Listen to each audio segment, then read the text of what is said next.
Hello students. इस video lecture series में हम आर्टिफिशियल इंटेलिजेंस के बारे में पढ़ेंगे और आर्टिफिशियल इंटेलिजेंस फील्ड से रिलेटेड जितने भी आपके टॉपिक्स हैं, जैसे कौन सी टेक्निक्स इसमें किसी भी प्रॉब्लम को सॉल्व करने के लिए यूज़ होती है, उनकी क्या कैटेगरीज़ हैं या फर्दर क्या अप्रोचेस इसमें यूज़ की जाती हैं, तो सभी हम इसमें पढ़ेंगे। फ़िलहाल जो आपका फर्स्ट वीडियो लेक्चर है, इस वीडियो लेक्चर में मैं आपको आर्टिफिशियल इंटेलिजेंस का इंट्रोडक्शन दूंगी। ठीक है, इस टर्म का क्या मतलब है और फर्दर हम इसके कितने टाइप्स हैं या इनको कितनी कैटेगरीज़ में डिवाइड किया गया है वो हम इसके बारे में पढ़ेंगे। ठीक है, तो सबसे पहले हम इसकी डेफिनेशन से स्टार्ट कर लेते हैं। तो डेफिनेशन में देखिए क्या है, आर्टिफिशियल इंटेलिजेंस टर्म को अगर आप यहाँ पे देखें तो आर्टिफिशियल इंटेलिजेंस अगर यहाँ पे टर्म यूज़ हो रहा है तो हम ऐसी इंटेलिजेंस की बात कर रहे हैं जो कि क्या है, आर्टिफिशियल है।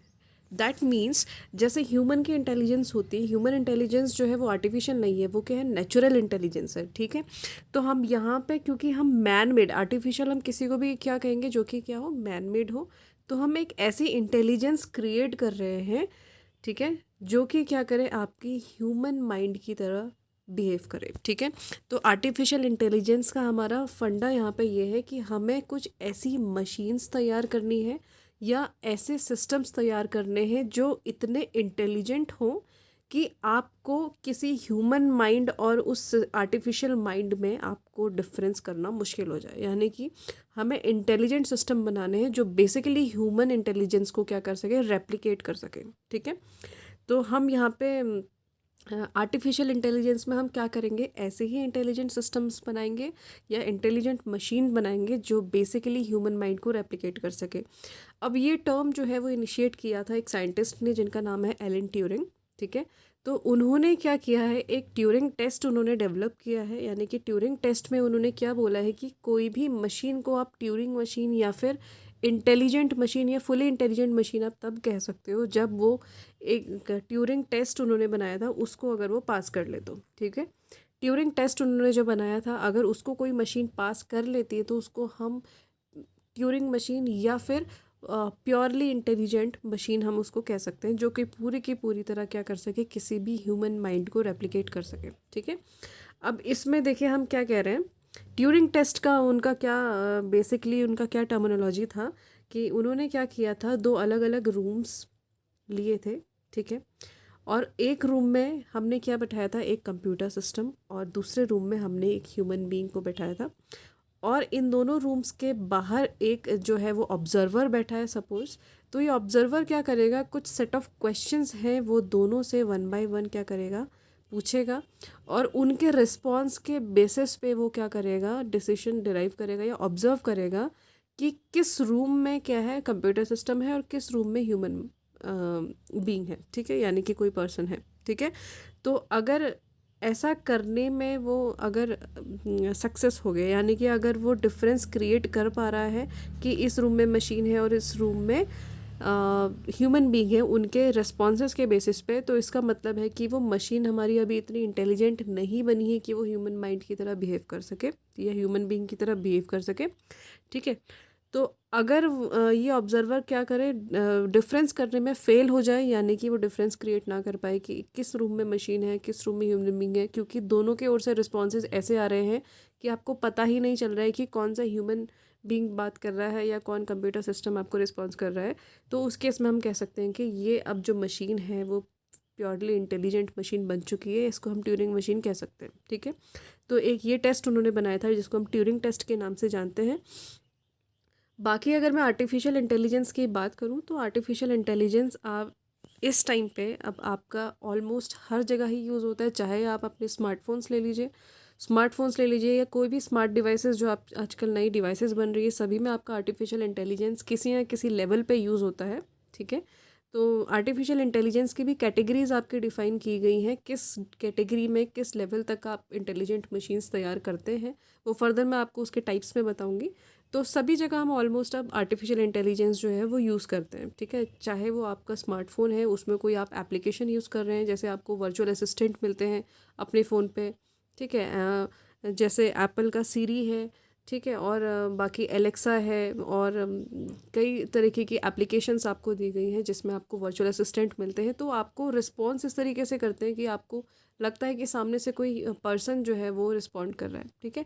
तो इस तरीके की चीज़ें सभी आर्टिफिशियल इंटेलिजेंस के अंदर आती हैं, सभी आर्टिफिशियल इंटेलिजेंस के डोमेन के अंदर आती है। मैं ये कह सकती हूँ कि सभी इंटेलिजेंट मशीन्स बनाई गई है, लेकिन हम ये नहीं कह सकते कि वो प्योरली इंटेलिजेंट है। उसका भी एक लेवल डिफाइन किया गया है कि वो किस कैटेगरी में आती है, ठीक है। तो जैसे भी सेल्फ ड्राइविंग कार्स आपकी बनी है टेस्ला की, वो सभी क्या है, आर्टिफिशियल इंटेलिजेंस की ही देन है। उसी से हमें मतलब ये सारी जितनी भी इंटेलिजेंट मशीन्स हैं वो मिल पा रही हैं। वैसे ही प्लेइंग चेस का यहाँ पे मैंने एक एग्जांपल आपको दिया हुआ है, यानी कि इस टाइप के गेम्स जो है जिसमें आपको कंप्यूटर जो है वो रिस्पॉन्ड करता है। जैसे आप आजकल लूडो का गेम आता है, चेस का गेम आता है, जिसको आप अपने मोबाइल या कंप्यूटर सिस्टम पे या अपने किसी भी सिस्टम पे आप अगर आप खेल रहे हैं तो आप उसमें लेवल सेलेक्ट करके क्या कर सकते हैं, उसके साथ इस तरीके से गेमिंग कर सकते हैं। और वहीं पे कुछ रूल्स के बेसिस पे, कुछ फैक्ट्स के बेसिस पे जो होता है वो कंप्यूटर सिस्टम या फिर वो इंटेलिजेंट मशीन जो तैयार की गई है वो क्या करती है, आपको रिस्पॉन्ड करती है, ठीक है। तो जितना अच्छा उसको लर्न कराया होगा उतना अच्छा वो रिस्पॉन्ड करेगी या उतना अच्छा ही वो बिहेव करेगी, ठीक है। तो आगे फर्दर हम इसके टाइप्स में वो देखेंगे।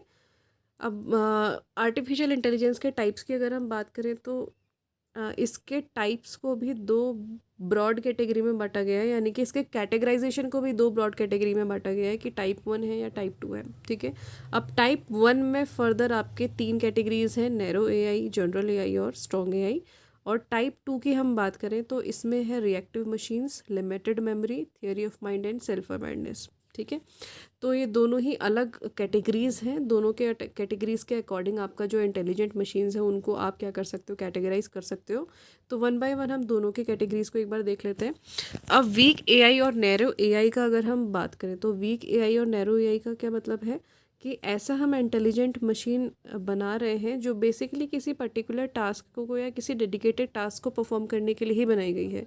यानी कि वो सिर्फ उसी टास्क को परफॉर्म कर सकती है, बाकी वो कोई और टास्क नहीं कर सकती, और उस टास्क के लिए ही उसको इंटेलिजेंट सिस्टम बनाया गया, यानी कि उसको इंटेलिजेंस प्रोवाइड की गई है, ठीक है। यानी कि हम उसको लर्न करवा रहे हैं। तो इसमें हम क्या करते हैं ना, आर्टिफिशियल इंटेलिजेंस में जैसे अब मशीन लर्निंग इसका एक सब फील्ड होता है। तो मशीन लर्निंग में हम क्या करते हैं, किसी भी मशीन को हम उसी प्रोसेस से लर्न करवाते हैं जिस प्रोसेस में कोई ह्यूमन बीइंग लर्न करता है, ठीक है। जिस प्रोसेस में कोई भी ह्यूमन बीइंग जो है वो सीखता है चीज़ों को, उसी प्रोसेस में हम यहाँ पे किसी भी मशीन को लर्न करवाते हैं, ठीक है। तो अब यहाँ पे क्या है कि कोई भी मशीन को हम जो भी लर्न करवाएंगे या फिर जितना लेवल में उसको लर्न करवाएंगे उसके अकॉर्डिंग ही वो बिहेव करेगी। तो उसके अकॉर्डिंग हमने यहाँ पे कैटेगरीज जो डिवाइड की गई है उसमें सबसे पहली कैटेगरी आपकी वीक एआई या नैरो एआई की है। तो इसमें क्या होता है ना कि आपका जो नैरो एआई है या वीक एआई है, इसमें कोई मशीन आपकी इंटेलिजेंट मशीन तो है, लेकिन वो सभी फील्ड्स में आपकी परफेक्ट नहीं है, यानी कि सभी फील्ड में इंटेलिजेंट बिहेव नहीं करेगी। वो सिर्फ एक डेडिकेटेड टास्क के लिए परफॉर्म करेगी, ठीक है। तो जैसे एप्पल सीरी है, जैसे कोई भी वर्चुअल असिस्टेंट आपको बताया गया है, वो एक नैरो एआई का या वीक एआई का एग्जांपल हो सकता है, ठीक है। फिर जनरल एआई में आप क्या कह सकते हो, general AI is a type of intelligence which could perform any intellectual task with efficiency like a human, ठीक है। तो इसमें क्या है कि अभी भी जैसे ऐसा है ना कि हमने अभी भी जनरल एआई में ही हमारा काम चल रहा है बेसिकली। तो अभी तक ऐसी इंटेलिजेंट मशीन्स बनाई जा रही है जो बेसिकली किसी टास्क को इस तरीके से परफॉर्म करेगी जैसे कि कोई ह्यूमन बीइंग परफॉर्म कर रहा है, यानी कि आपको पता नहीं चलेगा उस काम को कौन परफॉर्म कर रहा है, कि कोई ह्यूमन बीइंग है या कोई कंप्यूटर सिस्टम है, यानी कि इतनी एफिशिएंसी के साथ वो उसको परफॉर्म करेगी, ठीक है। तो the idea behind the general AI to make such a system could be smarter and think like a human by its own, ठीक है। Currently there is no such system exist which would come under general AI and can perform any task as perfect as human, यानी कि हम intelligent machines तो बना रहे हैं, general AI पे ही अभी हमारा जो करंट वर्क है वो चल रहा है। यानी कि अभी तक आपका जो रिसर्च वर्क है, जितनी भी मशीन्स बनाई गई हैं वो जनरल एआई पे ही बेसिकली काम कर रही हैं, ठीक है। यानी कि अभी तक ऐसा कोई मशीन बना नहीं है जो ह्यूमन की तरह परफेक्ट काम कर सके, किसी भी काम को या किसी भी टास्क को ह्यूमन की तरह परफेक्ट कर सके, ठीक है। अब सुपर एआई में हम क्या कहेंगे, क्योंकि जनरल एआई में हमने क्या किया कि जनरल एआई में हम ऐसा बोल रहे हैं कि कोई टास्क अगर हम किसी इंटेलिजेंट सिस्टम को दे रहे हैं तो वो as perfect as a human behave करना चाहिए, यानी कि ह्यूमन की तरह ही उसको उसमें परफेक्शन होना चाहिए। लेकिन सुपर एआई में क्या है कि सुपर एआई में हम ये कह रहे हैं कि ह्यूमन से भी ज़्यादा एफिशिएंसी के साथ अगर कोई मशीन आपकी बिहेव कर रही है तो उसको हम सुपर एआई के अंडर रखेंगे, जो कि अभी हाइपोथेटिकल कंसेप्ट है। अभी तक का इसमें कोई भी रिसर्च नहीं हो पाई है, यानी कि कोई भी काम अभी तक नहीं हो पाया है। कहने का मतलब अभी ऐसी कोई सिस्टम नहीं बन पाया है जो कि ह्यूमन से भी ज़्यादा अच्छा बिहेव करे। तो इसका कुछ अगर हम कैरेक्टरिस्टिक्स की बात करें सुपर एआई की, ठीक है, या स्ट्रॉन्ग एआई की, इसको स्ट्रॉन्ग एआई भी बोला जाता है। तो इसमें हम क्या कर सकते हैं कि इसमें एबिलिटी होनी चाहिए थिंक करने की, to reason, to solve the puzzle, make judgements, plan, learn and communicate by its own. ठीक है, तो ये सारे फीचर्स अगर किसी सिस्टम में आ चुके हैं तो उसको हम स्ट्रॉन्ग एआई या सुपर एआई कह सकते हैं। ठीक है, अब ये आपकी एक कैटेगरी थी, इसी को यहाँ पे एक रिप्रेजेंटेशन से दिखाया गया है। तो नैरो एआई है, it is dedicated for one task. General AI है which perform like human. And super AI है इंटेलिजेंट देन ह्यूमन। ठीक है, यानी कि ह्यूमन से भी ज़्यादा इंटेलिजेंट सिस्टम्स हैं। तो ये आपका एक कैटेगराइजेशन हो सकता है इसमें, नैरो एआई, जनरल एआई और सुपर एआई का, या फिर वीक एआई, जनरल एआई और स्ट्रॉन्ग एआई का। ठीक है, दूसरा जो कैटेगराइजेशन है उसमें मैंने आपको 4 टाइप्स बताए थे। उन 4 टाइप्स में से सबसे पहला जो था वो रिएक्टिव मशीन्स था। रिएक्टिव मशीन्स में देखिए क्या होता है ना कि रिएक्टिव मशीन्स में कोई मशीन को हम रिएक्टिव मशीन्स या फिर किसी इस कैटेगरी में हम तब रख रहे हैं जो कि क्या है, प्योरली रिएक्टिव है। मतलब वो किसी पर्टिकुलर आप इनपुट दो, उसको प्रोवाइड करवाओगे, उसी इनपुट का आपको तुरंत वो क्या करेगी, आउटपुट प्रोवाइड करवा देगी बेस्ड ऑन सम रूल्स। ठीक है, लेकिन हम उसको प्योरली रिएक्टिव मशीन इसलिए कह रहे हैं क्योंकि वो कोई भी मेमोरी एलिमेंट स्टोर नहीं कर रही है, यानी कि उसमें प्रीवियस इनपुट से जो उसने आउटपुट निकाला था उसका एक्सपीरियंस कहीं पे भी वो स्टोर नहीं कर रही है, यानी कि कोई भी मेमोरी उसमें स्टोरेज नहीं है। ठीक है, तो जो भी नया इनपुट आएगा उसके लिए वो नया आउटपुट ही प्रोड्यूस करेगी या नए तरीके से ही उसमें परफॉर्म करेगी। तो उसको हम इस तरीके की जो मशीन्स होती हैं उनको हम रिएक्टिव मशीन्स यहाँ पे बोलते हैं, जिसमें कोई भी एक्सपीरियंस या मेमोरी एलिमेंट नहीं होता है। अब लिमिटेड मेमोरी जो इसका दूसरा टाइप है, इसमें हम कह सकते हैं कि इसमें आप किसी टास्क को अगर परफॉर्म कर रहे हैं तो उसमें एक शॉर्ट पीरियड ऑफ टाइम के लिए आपका जो है वो डेटा जो है वो स्टोर होता है। ठीक है, किसी शॉर्ट पीरियड टाइम के लिए, यानी कि कुछ पार्ट आपका डेटा का जो है वो स्टोर हो रहा है और उसके बेसिस पे आपके रिजल्ट्स जो हैं वो जनरेट होते हैं, या फिर उसके बेसिस पे मशीन जो है वो बिहेव करेगी नेक्स्ट इनपुट्स के लिए। ठीक है, तो जैसे सेल्फ ड्राइविंग कार का यहाँ पे एग्जांपल लिखा हुआ है ये बेस्ट एग्जांपल है लिमिटेड मेमोरी सिस्टम का। लिमिटेड मेमोरी सिस्टम्स का मतलब ये कार्स क्या करती हैं, अपने जैसे आपने कोई सेल्फ ड्राइविंग कार में अगर आप कोई राइड ले रहे हैं तो वो क्या करती है, अपने नियर बाई कार्स को क्या करती हैं, उनकी स्पीड मेजर करती हैं, साथ ही साथ उनके रास्ते पे अगर कोई ऑब्स्टिकल है या फिर आगे अगर रास्ता बंद है तो सारे वो क्या करती है, एक्सपीरियंस अपने उसमें स्टोर करती हैं और दूसरी कार्स को भी अलर्ट वो भेज देती हैं कि इस रास्ते में आप ना जाएं, इस रास्ते में आगे जाके रास्ता बंद हो सकता है या फिर बहुत ज़्यादा ट्रैफिक है या कुछ भी इस तरीके की इन्फॉर्मेशन। तो ये शॉर्ट पीरियड ऑफ टाइम के लिए थोड़ी सी इन्फॉर्मेशन स्टोर करती हैं और फिर उसको आगे क्या करती हैं, पास ऑन करती हैं, या जो भी उसका यूज़ करना होता है। ठीक है, तो इसको हम लिमिटेड मेमोरी के कैटेगरी में रख सकते हैं।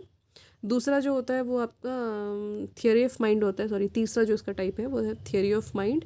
तो थियोरी ऑफ माइंड में हम जैसे हमने वहाँ पे नैरो एआई, जनरल एआई और सुपर एआई में यहाँ पे डिफरेंस किया था, तो बेसिकली इसमें भी वही काम हो रहा है और इनमें बस आपकी 4 कैटेगरीज डिवाइड कर दी गई हैं। तो थियोरी ऑफ माइंड में हम क्या कह रहे हैं, theory of mind AI should understand the human emotions, people believes and be able to interact socially like human. ठीक है, तो ऐसा अभी तक उतना पॉसिबल नहीं हो पाया है जो ह्यूमन इमोशंस को समझे। ठीक है, तो वैसे तो कई रोबोट्स बनाए गए थे जो काफ़ी हद तक जो है वो ह्यूमंस की तरह बिहेव कर रहे थे, उनकी तरह इंटरेक्ट कर रहे थे, बट फिर भी ह्यूमन के इमोशंस को पूरी तरह समझना या उनकी तरह ही बिहेव करना अभी तक उतना जो है इम्प्रूवमेंट इसमें या फिर रिसर्च इसमें नहीं हो पाई है। ठीक है, अब लास्ट जो है आपका कैटेगरी वो है सेल्फ अवेयरनेस का। सेल्फ अवेयरनेस मतलब आप एक ऐसी मशीन, जैसे उसमें सुपर एआई या फिर स्ट्रॉन्ग एआई का मैंने आपको एग्जांपल दिया था, तो वैसे ही यहाँ पे सेल्फ अवेयरनेस है जिसमें आप ऐसी मशीन बना रहे हो जो खुद के लिए भी क्या है, अवेयर है। ठीक है, यानी कि खुद के लिए भी, पर यानी कि it will be super intelligent and will have their own consciousness, sentiments and self awareness.